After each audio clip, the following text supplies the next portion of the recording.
long time no see. I have today's MCAT question of the day.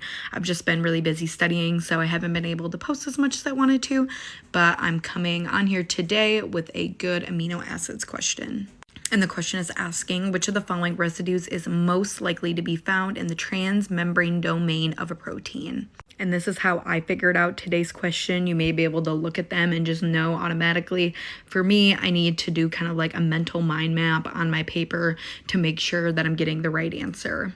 So for me, when I'm thinking of transmembrane, I'm thinking of a bilayer right here where we have the hydrophilic heads and then the hydrophobic tails. And I know that the hydrophobic tails are going to be made out of CH bonds, and so those are going to be nonpolar.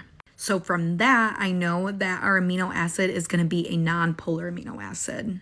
And to remember these, I have these little mnemonics I kind of have written out that I always write out before my practice exams so that I'm able to quickly look with the one letter abbreviation and know which amino acids are what.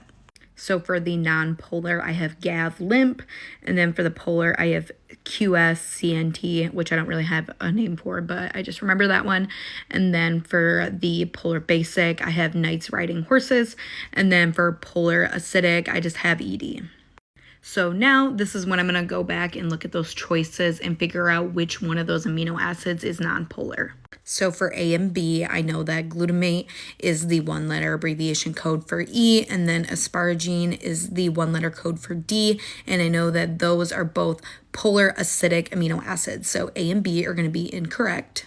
And then I'm left with C and D, and I know that lysine, the one letter abbreviation code is K, and that is a polar basic amino acid, so that is going to be incorrect. And isoleucine, which is I, is in GAV-LIMP, and that is a nonpolar amino acid, making C, isoleucine, today's correct answer.